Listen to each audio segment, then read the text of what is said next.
నేను కూడా కొంచెం కష్టం ఉన్నా బేసిక్గా. పడిందిరా నా క్యారెక్టర్ స్టార్టింగ్లోనే నాకు ఇలాంటి క్యారెక్టర్స్ అవ్వడం చాలా కష్టం. ఎప్పుడో రేర్గా మనం ప్రూవ్ చేసుకున్న తర్వాత మనకు మార్కెట్ వచ్చిన తర్వాత ఒక అరే ఈ ఛాలెంజింగ్ క్యారెక్టర్ వస్తాయి. లక్కీగా నాకు ముందు వచ్చింది కాబట్టి. ఇంకోటి ఏంటంటే నాకు అదొక ఏమంటారు ప్రెస్టేజ్ ఇష్యూలా ఉండే. అంటే ఎందుకంటే డైరెక్టర్ కొడుకు కాబట్టి పెట్టుకున్నారు రాయడిని అన్న పాయింట్ రావద్దు. ఈ నిజంగానే కేపబుల్ లేడు అన్నట్టు అనుకోవాలి జనాలు అని చెప్పి నేను ఇండివిజువల్ గా ఐడెంటిటీగా నాకు ముందు నుంచి అది ఉండే మైండ్లో. ప్లస్ ఇక్కడ ఏంటంటే స్టార్టింగ్ ఒక 1-2 days సెట్లోకి వెళ్ళంగానే అందరూ ఏముంది డైరెక్టర్ కొడుకు అందుకే వచ్చింది అన్న పాయింట్లో చూస్తున్నారు. నాకు అర్థమైపోద్ది కదా, మనకు తెలిసిపోద్ది మా ఇట్లా కాదు, ఇంకా మనది మనం ప్రూవ్ చేసుకోవాలి, పర్స్పెక్టివ్ చేంజ్ చేయాలి, వాళ్ళ మైండ్ చేయాలి అని చెప్పి నేను ఇంక ఏది పట్టించుకోలే. లిటరలీ ఆ ప్రాసెస్ ఇట్లా చాలా ఎంజాయ్ చేస్తూ చేశాను నేను. ఆ కాస్ట్యూమ్ డిజైన్ కానీ ఆ క్యారెక్టర్ ఎలా ఉండాలి అవన్నీ నేనే చూసుకున్నా. కొంచెం నాకు రెఫరెన్స్ తీసుకున్నా థియేటర్ వాళ్ళని అడిగి, అసలు లైవ్ వాళ్ళు ఎలా ఉంటారు. బట్ ఈ క్యారెక్టర్ ఏంటంటే వీడు మెంటలీ రిటైర్డే కానీ అలా అని చెప్పి అలా అల్లచిలో తిరిగేవాడు కాదు. లోపల ఒక పెయిన్ ఉంటుంది వాడికి. ఒక సిచ్యువేషన్లో వాళ్ళ ఫాదర్కి అది ఇది అయింది, వాడికి స్టక్ అయిపోయి ఉంటాడు, అక్కడే ఉంటాడు. ప్రతి షాట్లో చిన్న షాట్లో కూడా వాడికి ఆ పెయిన్తో కూడిన అది కనపడాలి. సో దానికి చాలా వర్క్ చేస్తున్నాను అనమాట. నేను ఆల్మోస్ట్ ఒక 2 weeks దాని మీద వర్క్ చేసా. ఇంకొకటి ఏంటంటే నాకు అక్కడ మల్టిపుల్ టాస్క్లు ఉండే. నా సీన్ లేనప్పుడు వెళ్ళి అసిస్టెంట్ డైరెక్టర్ వర్క్ చేయాలి, కోఆర్డినేట్ చేసుకోవాలి, బండ్లు వచ్చాయా, మేనేజర్లు వచ్చారా, ఫుడ్ వచ్చిందా, ఆర్టిస్టులు వచ్చారా, ఇవన్నీ చూసుకోవాలి. నా సీన్ అనగానే పిలుస్తారు, సన్నీ మైక్లో వస్తుంది, వెళ్ళాలి, రెడీ, మళ్ళీ ఆ క్యారెక్టర్లోకి వెళ్ళిపోయి. అది నాకు ఒక 1 week 10 days తర్వాత 1 week తర్వాత అలవాటు అయిపోయింది. ప్రొడక్షన్ ఎగ్జిక్యూటివ్ ప్రొడ్యూసర్, మేనేజర్ అంటే ఉన్నారు ఒక్కొక్క డిపార్ట్మెంట్కి. కానీ ఎప్పుడైనా లేనప్పుడు ఒక ఎక్స్ట్రా హ్యాండ్ లాగా హెల్పింగ్ హ్యాండ్ లాగా నేను ఒకటి ఉన్నాను. ఇంకోటి నాకు ఏంటంటే డాడీ కూడా ప్రూవ్ చేసుకోవాల్సిన ప్రాజెక్ట్ నాకు మంచి ప్రూవ్ చేసుకోవాలి. సో నేను 100% ఇచ్చాను అనమాట. ఎవడేమో అనుకొని అబ్బాయి మనం నిలబడాలి రా సినిమాతో అన్నట్టు 100% చేశాను.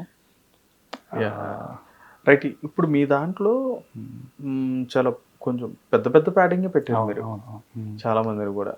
వాళ్ళ వల్ల మీకు వర్కౌట్ అయ్యిందా అంటే మీ సినిమా ఆబ్వియస్లీ సినిమాకి అంటే వాళ్ళని ఏదో పెట్టాలని చెప్పి పెట్టింది కాదు అది. బేసికలీ స్టోరీ డెవలప్ చేసుకుంటూ వెళ్ళే ప్రాసెస్లోనే అన్ని చాలా వెయిట్ ఉన్న క్యారెక్టర్స్. ఇప్పుడు అజయ్ ఘోష్ గారిది మెయిన్ విలన్, ఆయన వెయిట్ ఉన్న క్యారెక్టర్. ఇప్పుడు నా ఫాదర్ క్యారెక్టర్ ఒకటి ఉంది, షాజీ షిండే గారు.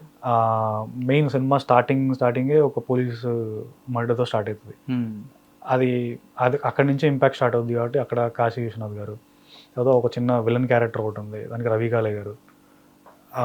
అట్లా ఒక్కొక్కరిని లక్కీగా మనకి వాళ్ళ డేట్స్ కుదరడం కూడా టైంకి తులసి గారితో మదర్ క్యారెక్టర్. అసలు నేను షాక్, ఎక్కడ పెద్ద పెద్ద సినిమాలు అల్లు అర్జున్ గారితో మదర్ క్యారెక్టర్ తమిళ్లో చేసిన ఆవిడ ఇప్పుడు నాకు ఆన్ స్క్రీన్ ఫస్ట్ సినిమాకే అంత పెద్దోళ్ళు మదర్ ఫాదర్ క్యారెక్టర్ అంటే అసలు నాకు ఆ 2 days వాళ్ళతో ఇంటరాక్షన్, వాళ్ళతో ఫోటో ఉందన్నమాట.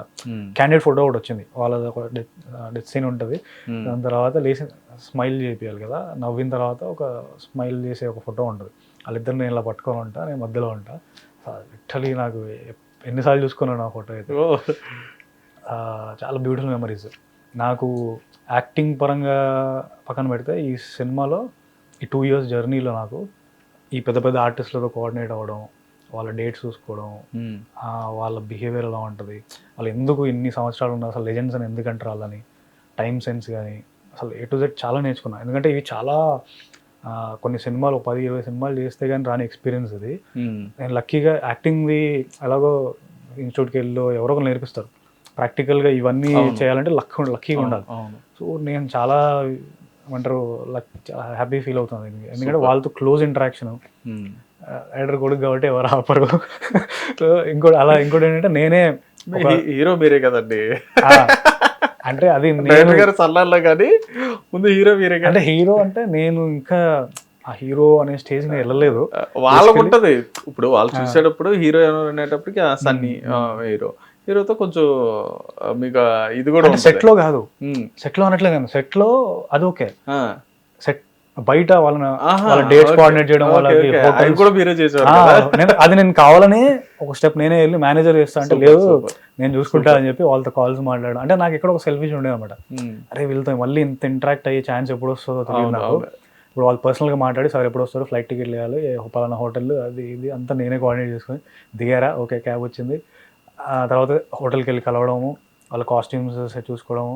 ఆ ఇంటరాక్షన్ ఏంటంటే వాళ్ళతో పర్సనల్లీ ఎక్కడో ఒకటి ఏదో ఒకటి తెలుస్తుంది మనకి, వాళ్ళ టైము. నాకు మెయిన్గా నచ్చింది ఏంటంటే వీళ్ళందరిలో కామన్గా టైం సెన్స్ చాలా పంచువల్. సుధాకర్ గారు ఆయన ఇన్ని సంవత్సరాల నుంచి ఎందుకున్నారా లెజెండ్స్ అనిపిస్తుంది సార్. మేమేంటంటే కొంచెం పెద్ద ఆయన కదా సార్, మీకు ఫలానా పెద్ద హోటల్లో ఇలా చేస్తాం సార్, హోటల్ బుక్ చేద్దాం. ఎందుకండి ఏమొద్దు, ఒక హోటల్ ఉంది సో అండ్ సో, నేను ఎప్పుడు అక్కడికే వస్తుంటాను, నేను ఆల్మోస్ట్ 20-30 years నుంచి అక్కడే ఉన్నా, నా రెగ్యులర్ అది, అక్కడైతే మీకు చాలా తక్కువకి ఉంటుంది, ఇంకా నా పేరు చెప్తే మీకు ఇంకా కన్సెషన్ కూడా ఇస్తారు. అంటే ఆయన అర్థం చేసుకునే విధానం, ప్రొడక్షన్ ఇవాళ ఆయనకేంటి వద్దు నాకు ఫలానా 5-star హోటల్ కావాలంటే కూడా ఇస్తాం తప్పదు, కానీ అలా లేరు వీళ్ళు. రవి కాళే గారు కూడా అంతే, ఆయన కూడా ఫ్లైట్ ఫలానా ఫ్లైట్ ఈ 2 days వచ్చారు ఒక మధ్యలో షూట్కి, సెకండ్ డే మార్నింగే చెక్అవుట్ చేశారు ఆయన. నేను డైరెక్ట్ సెట్లోంచే ఎయిర్పోర్ట్కి వెళ్ళిపోతా, మళ్ళీ హోటల్కి రావడం, మీకు ఆ 1 day హోటల్ బిల్ పడుతుంది, ఎందుకు మీకు అనవసరంగా హోటల్ బిల్ కూడా మళ్ళీ ఇప్పుడు మళ్ళీ 1 day హోటల్ బిల్ కూడా ఎందుకు మీకు డబ్బులు వేస్ట్, నేను మార్నింగే చెక్అవుట్ చేసి వచ్చేస్తా, సెట్లోంచే ఎయిర్పోర్ట్కి వెళ్ళిపోతా. మా ఇంత ఎట్లా ఆలోచిస్తున్నారా వీళ్ళు అంటే, అక్కడ అది కదా వాళ్ళ యాక్టింగ్ ఇవన్నీ సెకండరీ, ఆ క్యారెక్టర్ వాళ్ళది అలా ఉంటే మనం కూడా ఒక 10 మంది అరే ఇలా ఉన్నారా కంఫర్టబుల్ వీళ్ళు మనకి, వీళ్ళని పెట్టుకోవచ్చు అని ఒక ఫీలింగ్ వస్తుంది. వాళ్ళు గ్రౌండ్ నుంచి వచ్చారు కాబట్టి వాళ్ళకి పెయిన్ తెలుసు. ఇవన్నీ ఏ ఇన్స్టిట్యూట్లో నేర్పియవు ఇవన్నీ. డెఫినెట్గా చాలా గ్రేట్, ఎందుకంటే వాళ్ళ దగ్గర చాలా వరకు కూడా నేర్చుకున్నట్టే, చాలా ఫ్రీగా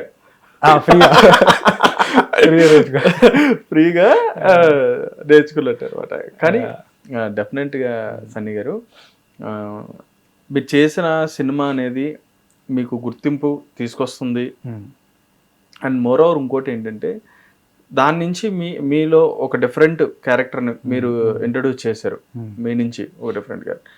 అంటే ఎలా అంటే, ఇప్పుడు మీరు అన్నట్టుగా ఎప్పుడో 10 సంవత్సరాలు 20 సంవత్సరాలు చేసిన తర్వాత మనకు ఒక ఛాలెంజింగ్ క్యారెక్టర్ వస్తుంది, దాన్ని ఎలా అయితే ఎంత ఎఫర్ట్ పెట్టి దాన్ని అవుట్పుట్ అయితే ఇస్తామో, మీరు స్టార్టింగే మీకు అటువంటి క్యారెక్టర్ వచ్చింది, దానికి మీకున్న కో యాక్టర్స్తో మంచి బాండింగ్తో, మంచి రిలేషన్తో, మంచి అట్మాస్ఫియర్తో మీరు మంచిగా అటెంప్ట్ చేస్తారు. ఎందుకంటే నేను చూశాను, అది చాలా అంటే చాలా బాగా అనిపించింది, చాలా డిఫరెంట్గా అనిపించింది నాకు కూడా.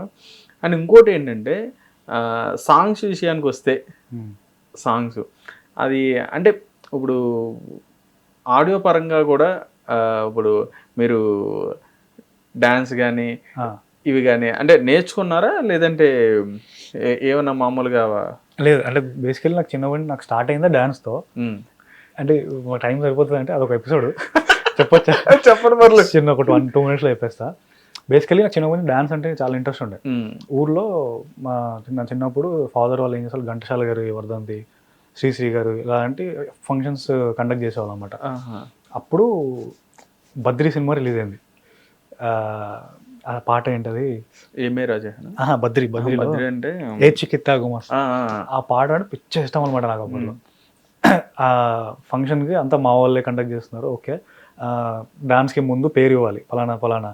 నేను అంతసేపు బాగానే ఉన్నా, ఈవెంట్ స్టార్ట్ అయిపోయింది, అది అప్పట్లో లైవ్ టెలికాస్ట్ అనమాట, లోకల్ డిష్ ఛానల్లో ఊరు మొత్తం లైవ్ టెలికాస్ట్. నేను అప్పటికప్పుడు వెళ్ళి లేదు పాట నేను చేస్తా డాన్స్ అని చెప్పి స్టేజ్ ఎక్కేసి పాట అందరూ డైరెక్టర్ కొడుకు అనగానే అందరూ వచ్చేసారు, ఏం చేస్తాడు చూద్దాం.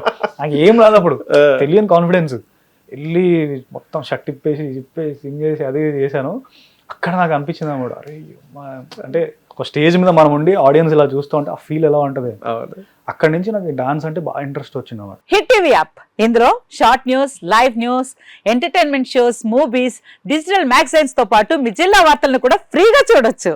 ఇంకెందుకు ఆలస్యం, వెంటనే హిట్ టీవీ యాప్ ని డౌన్లోడ్ చేసుకుని ఫ్రీగా ఎంటర్టైన్మెంట్ పొందండి. Hit TV app, hit TV app, please download hit TV app. Hit TV app ని ఫ్రీగా డౌన్లోడ్ చేసుకొని ఎంజాయ్ చేయండి. మీకు నచ్చిన ఎంటర్టైన్మెంట్ కోసం హిట్ టీవీ యాప్ ని ఫ్రీగా డౌన్లోడ్ చేసుకుని ఎంజాయ్ చేయండి. హిట్ టీవీ యాప్ ని డౌన్లోడ్ చేసుకుని ఆస్వాదించండి, ఆశీర్వదించండి. ఇంతమంది సెలబ్రిటీలు హిట్ టీవీ యాప్ ని డౌన్లోడ్ చేసుకోండి అని చెప్తున్నారంటే ఎంత మంచి యాప్ ఆలోచించండి.